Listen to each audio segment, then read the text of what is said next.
और बेहतर होंगे। आज की क्लास में हम लोग जानेंगे प्रकाश के बारे में, प्रकाश से जुड़ी हुई अगली वो सारी चीजें जो इससे पहले आप लोगों को नहीं बताई गई थी। इससे पहले का जो आप लोगों ने क्लास में पढ़ा, आज से आगे की बातें बताई जाएंगी। जबकि ये बात फिर से आप लोगों को बताते हैं कि यह जो क्लास है ये क्लास 10th और 12th दोनों क्लास के बच्चों के लिए काफी यूजफुल है। इसको दोनों क्लास के बच्चे काफी बेहतर तरीके से रीड कर सकते हैं, लर्न कर सकते हैं। तो आज के क्लास में हम लोग जानेंगे लाइट जो लेसन है, प्रकाश जो चैप्टर है, इसमें दूरी मापने के लिए चिन्ह परिपाटी का नियम।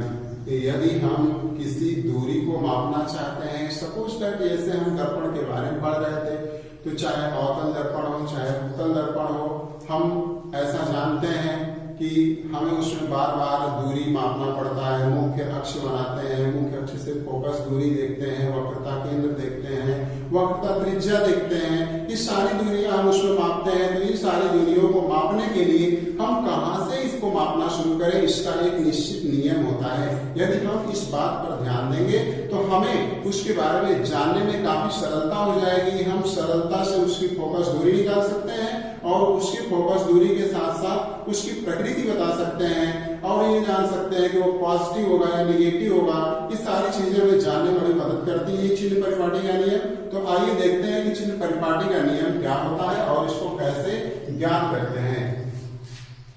तो उससे पहले ये बात हमें जान लेना आवश्यक है सभी बच्चों को कि लेफ्ट क्या होता है, राइट क्या होता है, मींस दैट बायां क्या होता है, दायां क्या होता है, इसके बारे में जानना बहुत आवश्यक होता है। तो हमने आपको जो दर्पण बताया है ये आप समझ जाए कि यहाँ पर एक अवतल दर्पण बताया गया है, उत्तल दर्पण भी आप ले सकते हैं। अवतल दर्पण यहाँ पर बताया गया है और अवतल दर्पण का यहाँ पर होता है ध्रुव, जिसको आप पोल कहते हैं। अब इस ध्रुव से जाने वाली हम उन दो रेखाओं को खींचेंगे जो एक प्रिंसिपल एक्सिस मुख्य अक्ष के नाम से जानी जाएगी। यहाँ पर एक्स बता दी जा रही है, ये मुख्य अक्ष हो गया और ध्रुव से ही जाने वाली एक और रेखा हम खींच लेंगे, नॉर्मल इस पर खींच लेंगे ऐसे इस प्रकार से। ध्रुव से जाने वाले जैसे आप चतुर्थांश में पढ़ते हैं, त्रिकोणमिति में और जो है आप निर्देशांक ज्यामिति में आप पढ़ेंगे, चतुर्थांश के बारे में आप थोड़ा समझा देते हैं आपको। ऐसे चतुर्थांश ऐसे आपका बनेगा।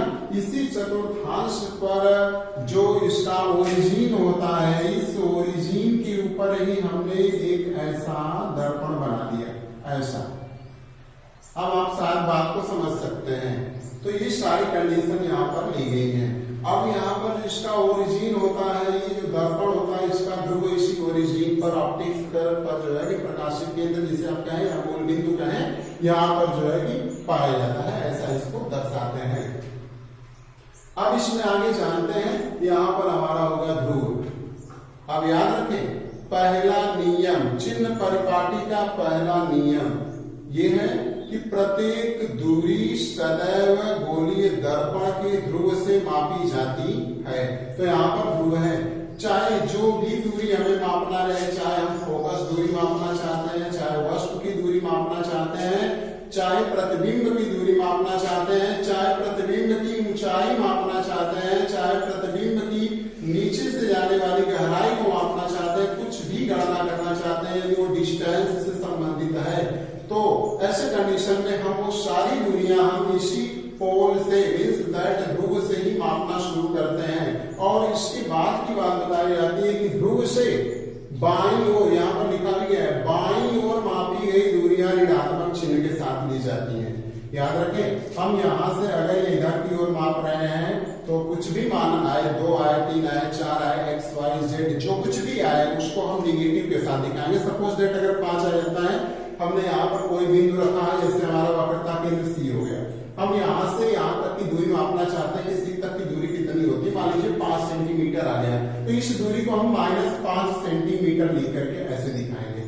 तो याद रखें कि ध्रुव से बाईं ओर मापी गई दूरियां ऋणात्मक होती हैं, बड़ी आसानी से आप समझ सकते हैं। ऐसे ही ध्रुव के दाईं ओर मापी गई दूरियां धनात्मक होती हैं। ऐसे ही हम समझ सकते हैं कि इधर अगर कोई प्रकाशीय केंद्र अगर होगा तो यहाँ पर +5 उस प्रकार से वहां पर बताया जाएगा। जितनी होगी जरूरी नहीं +5, मतलब अगर 4 है +4 जितना होगा उतना करके आप बता सकते हैं।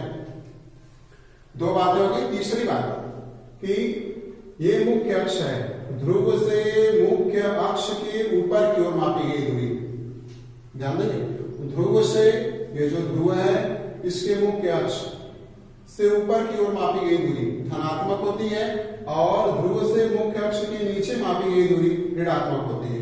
तो चिन्ह परिपाटी के नियमों में इस बात पर विशेष ध्यान देंगे कि फिर से एक बार इस पर काफी जल्द में देखते हैं। ध्रुव से बाईं ओर मापी गई दूरी ऋणात्मक होती है, ध्रुव से दाईं ओर मापी गई दूरी धनात्मक होती है, मुख्य अक्ष से ध्रुव से ऊपर की ओर मापी गई दूरी धनात्मक होती है और ध्रुव के मुख्य अक्ष से नीचे की ओर मापी गई दूरी ऋणात्मक होती है। तो अब इस पर एक चीजें और भी हम चर्चा कर लेते हैं इसी के साथ कि किस दर्पण की फोकस दूरी धनात्मक होती है और किस दर्पण की फोकस दूरी ऋणात्मक होती है। काफी सरलता से आपको समझ में आ जाएगा।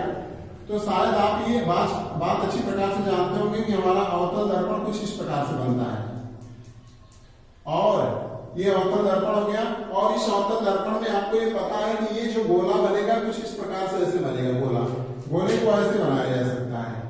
तो जो हमारा गोला बनेगा इसका सेंटर इधर होगा और इसका फोकस कहीं इधर होगा और इसका ध्रुव तो यहाँ पर होगा। यहाँ पर ध्रुव हो गया P, यहाँ पर हो गया F।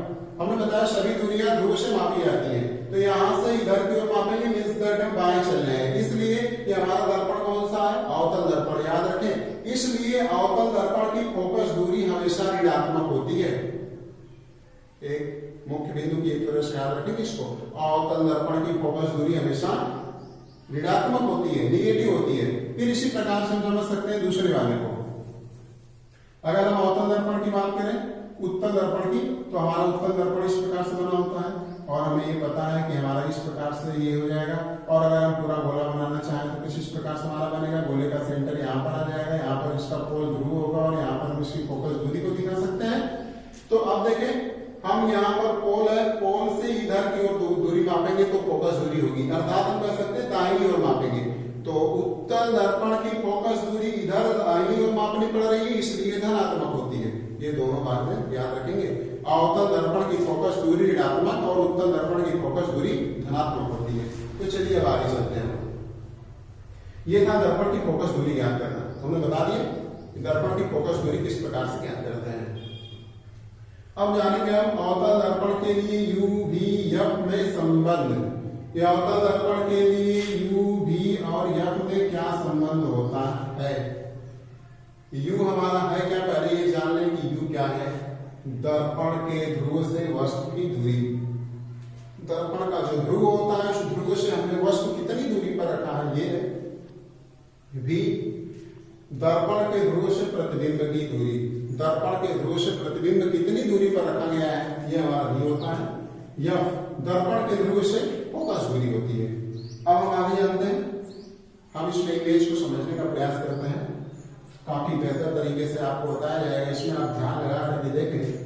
ये एक अवतल दर्पण है, इस अवतल दर्पण का ये मुख्य अक्ष खींचा गया है और इसके मुख्य अक्ष पर यहाँ पर ध्रुव बताया गया है, यहाँ पर फोकस बताया गया है, यहाँ पर वक्रता केंद्र है और वक्रता केंद्र के पीछे हमने एक वस्तु रखा। इस वस्तु का नाम दे रखे हैं AB और प्रकाश किरणों के नियम के अनुसार मुख्य अक्ष के समांतर चलने वाली किरणें परावर्तन के पश्चात दर्पण के फोकस से होकर आती हैं, फोकस से होकर जा रही हैं, पहला। और दूसरा नियम कि वक्रता केंद्र से होकर जाने वाली किरणें परावर्तन के पश्चात उसी मार्ग का अनुसरण कर लेती हैं या उसी मार्ग पर वापस लौट आती हैं, दूसरा नियम। दो नियम इसमें लगाए गए हैं और दोनों नियमों के आधार पर ये किरणें डाली गई हैं। अब इसमें देखेंगे कि परावर्तन के पश्चात ये किरण इधर आ रही है और ये परावर्तन के पश्चात ऐसे जा रही है, दोनों किरणें इस बिंदु पर काटेंगी। प्रतिबिंब की परिभाषा में आपको बताया गया है कि परावर्तन के पश्चात प्रकाश किरणें जिस बिंदु पर मिलती हैं, मिलती हुई प्रतीत होती है या कह सकते हैं काटती हैं, वहीं पर वस्तु का प्रतिबिंब बनता है। तो यहीं पर हमें काटती हुई नजर आ रही है, मिलती हुई नजर आ रही है, तो यहीं पर वस्तु का प्रतिबिंब बनेगा और हमने प्रतिबिंब को वस्तु का नाम जो दिया गया था AB था, इसलिए प्रतिबिंब को हम A' B' से दिखा देते हैं। अब इसमें आगे आप ध्यान दें इस बात को, ये हमारी वस्तु रखी गई है। यहाँ पर वस्तु की दूरी हम ध्रुव से मापेंगे यहाँ, और वस्तु की दूरी को हम बता रहे हैं ध्रुव से बाईं ओर मापी गई दूरी ऋणात्मक होती है। चलिए देखते हैं, ये दूरी है, हम ये ले लिए, ये डी है, हमने इसके बीच की दूरी को माइनस यू से दिखा रखा है। अब यहाँ से ये दूरी हो गई हमारी, यहाँ से ये दूरी वक्रता केंद्र है हमारा, तो वक्रता केंद्र की दूरी को, वक्रता केंद्र आप जानते हैं कि वक्रता केंद्र फोकस दूरी का दोगुना होता है, तो यहाँ पर जो है फोकस दूरी दोगुनी होती है। यहाँ पर r बराबर -2f लिखा गया। -2f क्यों है? क्योंकि अवतल दर्पण की फोकस दूरी ऋणात्मक होती है वैचित्र परिपाटी के नियम से। फिर तीसरा पॉइंट हम देखते हैं, यहाँ पर हमारा प्रतिबिंब बन रहा है, तो यहाँ पर जो प्रतिबिंब बन रहा है इसकी डिस्टेंस के बारे में हम देखते हैं। तो यहाँ पर जो डिस्टेंस है प्रतिबिंब को हमने v से दिखाया है, तो यहाँ पर -d हो जाएगा। क्यों? क्योंकि इधर से इधर की ओर मापी गई दूरी हमेशा ऋणात्मक होती है। फिर इसके बाद ये हमारा फोकस है, फोकस बिंदु को हम यहाँ से लेकर आए हैं, यहाँ से यही दूरी फिर मापेंगे, इसको -f से देखा गया है। सारी दूरियां इसमें जितने भी वस्तुएं बन रही थी, प्रतिबिंब बन रहे थे, फोकस बन रहा था, वक्रता केंद्र जो था, सारी दूरियों को हमने यहाँ पर दिखा रखा है। यहाँ पर भी उस बिंदु को हमने दिखा रखा है कि pf बराबर -f है, pf यहाँ समझ सकते हैं, pf बराबर -f है, और pb डैश, ये pb डैश बराबर -d हो गया, pc बराबर r, क्या कर सकते हैं आप, pc बराबर r बराबर -2f हो गया, और pa बराबर -u हो गया, pa बराबर। हमने इसमें सभी बिंदुओं को जाना। चलिए इसमें हम जानते हैं यूबीएफ में संबंध की गणना किस प्रकार से करते हैं। तो हम ये देखें, समकोण समरूप त्रिभुज ए बी सी तथा ए डैश बी डैश सी में, यह एक त्रिभुज है, यहाँ पर ध्यान दें, यह समरूप त्रिभुज एक यहाँ पर बन रहा है, दूसरा समरूप त्रिभुज यहाँ बन रहा है। काफी छोटा चित्र में थोड़ा छोटा ही दिखाया गया है, आप देख सकते हैं, एक त्रिभुज ये, दूसरा त्रिभुज ये है, इसका नाम होगा ए बी सी और इसका नाम ए डैश बी डैश सी, आप स्पष्ट देख सकते हैं इसमें।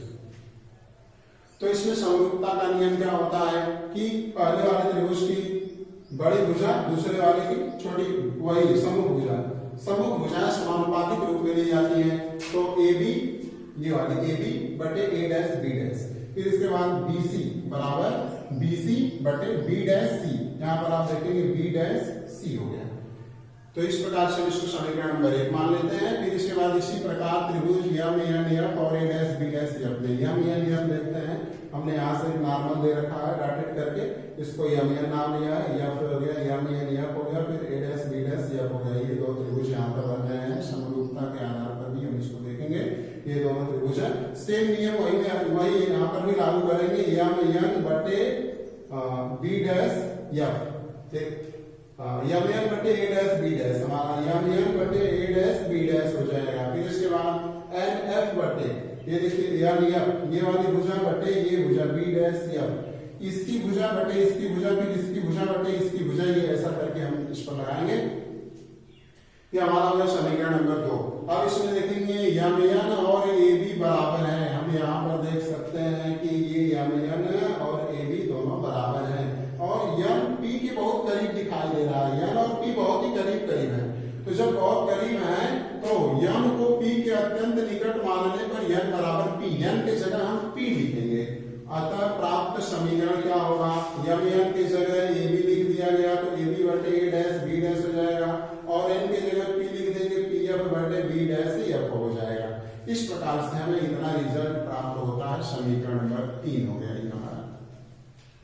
समीकरण 1 और 3 की तुलना करेंगे। पहले समीकरण से तीसरे समीकरण की जब तुलना करते हैं, देखिए जरा, A dash B dash, A B बटे A dash B dash, A B बटे ए डैश बी डैश, पहला पद बराबर है तो ऑलरेडी दूसरा पद बराबर होगा, तो हम कहेंगे बी सी बटे बी डैश सी डैश बराबर पी एफ बटे बी डैश सी एफ, ये दोनों आपस में बराबर होंगे, जो यहाँ दिखाया गया, और ये हो गया समीकरण नंबर 4। अब इसके बाद हम इन सभी मानों को निकालते हैं, बी सी बराबर, ये बी सी का मान कितना होगा जरा देखें, ये बी सी, यहाँ पर हमारा क्या है, ये बी सी, ये है बी सी, हमें इतने का मान पता नहीं है यहाँ से, बट अगर हम ऐसा करें इस पूरे में से इतना घटा दें तो इतना पता चलेगा, अगर पूरे में से इतना घटा दें तो इतना पता चल जाएगा। तो पूरा कितना है, माइनस यू है, और ये इतना कितना है, -2f है, तो u में से -2f को घटा दें, यहाँ पर दिखाया गया u में से हमने घटा दिया -2f को, हमें इतना प्राप्त हो गया। अब b डैश सी निकालना, ये b डैश सी दूसरा वाला, b डैश सी निकालने के लिए क्या करेंगे, यहाँ b डैश है यहाँ c है, b डैश सी निकालने के लिए ये भी मान हमको पता नहीं है क्योंकि पूरा मान पता है, तो अब ऐसा क्या करेंगे, फिर यहाँ से पूरे में से इतने को घटा देंगे तो इतना बच जाएगा। देखिए पूरे में से इतने को घटा देंगे तो ये इतना बच जाएगा। तो अब ऐसा करते हैं, पूरा हमारा कितना है पीसी, पीसी में से पीवी डैश को हटा देना है। देखिए यहाँ पर पीसी में से पीवी डैश को हटा देना है, और पीसी कितना है हमारा, पीसी पीसी -2f हो गया, और ये पीवी डैश माइनस बी हो गया। तो इसमें माइनस बी को हमने घटा दिया और -2f प्लस बी प्राप्त हो गया हमें। अब इसके बाद हमें क्या करना है, तीसरा है पीएफ। तो यहाँ से देखेंगे पीएफ का मान ऐसे ऑलरेडी पता है -f, तो पीएफ बराबर -f हो गया। अब चौथा याद करना बी डैश एफ हमें याद करना, ये बी डैश एफ हो गया, ये भी नहीं पता है। तो फिर पूरा में से इतने को घटाकर निकाल देंगे तो ये इतना बच जाएगा। तो अब इसमें फिर देखते हैं, तो पूरा कितना है -b है, -b में से -f को हटा देंगे। तो यहाँ पर -b में से -f घटा दिए, कितना प्राप्त हो गया। हमने चारों के चारों मानों को कैलकुलेट करके देख लिया है। अब चार के चारों मान यहाँ पर पुट कर दिए जाएंगे। जैसे हम चारों मानों को यहाँ पर रखते हैं, समीकरण इस रूप में प्राप्त हो जाता है। अब इसके बाद हम इसका क्रॉस मल्टीपल कर लेते हैं, इसका गुणा इधर करते हैं, जरा गुणा करके देखें। पहले b का गुणा हम इसमें करेंगे, प्लस ub हो जाएगा, इसका गुणा इसमें करेंगे -2bf हो जाएगा। फिर अब इसका गुणा करते हैं f का, ये -uf हो जाएगा, f का गुणा इसमें करेंगे 2f² हो जाएगा। चलिए इसका इधर कर लेते हैं, इधर ये f का इसमें करेंगे 2f² हो गया, फिर इसका इसमें करेंगे -bf हो गया। तो हमने गुणा कर लिया। अब हम इसके बाद देखेंगे कि ये 2f² से 2f² कैंसिल हो जाएगा, 2f² से 2f² कैंसिल हो गया। अब इसके बाद हम यहीं पर देखते हैं, थोड़ा जो बचे हुए टर्म है इसको नोट करते हैं। ये u हो गया और ये v हो गया, -2bf हो गया, -2bf -uf बराबर ये bf हो गया, -bf। अब इस बात को ध्यान देंगे, ये 2bf को अगर हम उठाकर उधर ले जाए तो प्लस हो जाएगा, प्लस में से ये वाला -bf घट जाएगा और बच क्या जाएगा, ये uv बच गया इधर, और ये उधर लेकर चलते हैं तो हमारा uf हो जाएगा, और ये लेकर जाएंगे तो ये घट जाएगा, तो प्लस bf बच जाएगा। हमें इस प्रकार से ये समीकरण प्राप्त हो जाता है। बट अब इसमें आगे करते क्या है, इसमें हम पूरे के पूरे समीकरण में याद रखें, लिखते नहीं है, बताते हैं। uvf से पूरे समीकरण में भाग दे देते हैं, uvf से यहाँ पर uvf, यहाँ पर भी uvf, यहाँ पर भी uvf, इस प्रकार से हम सब में भाग दे देते हैं। तो क्या रिजल्ट हमें प्राप्त होता है, चलिए यहाँ पर हम रिजल्ट की गणना कर लेते हैं। तो uv से uv कट जाएगा और बचेगा 1/f बराबर, और यहाँ uf से uf कट जाएगा, बचेगा 1/v प्लस, और यहाँ vf से vf कट जाएगा 1/u। तो हमने देखा कि फार्मूला क्या प्राप्त हो गया, 1/f बराबर 1/v प्लस 1/u। तो इस प्रकार से आज के क्लास में हम लोगों ने देखा कि गोलीय दर्पण के लिए, गोलीय दर्पण में अवतल दर्पण के लिए uvf में क्या संबंध होता है। तो आप इस बात को याद रखें कि uvf में जो संबंध होता है 1/f equals to 1/v plus 1/u होता है। तो हमने आज के इस संबंध में uvf में संबंध जाना, और यदि ये संबंध आप लोगों को बेहतर लगा हो तो प्लीज हमारे इस चैनल को, हमारे इस वीडियो को लाइक, शेयर और सब्सक्राइब जरूर कीजिए, ताकि हम आप लोगों के मनोबल के आधार पर और बेहतर वीडियो बना सके, ताकि आप तक पहुंच सके और आप उसको देख सके। वीडियो वाचिंग करने के लिए थैंक्स।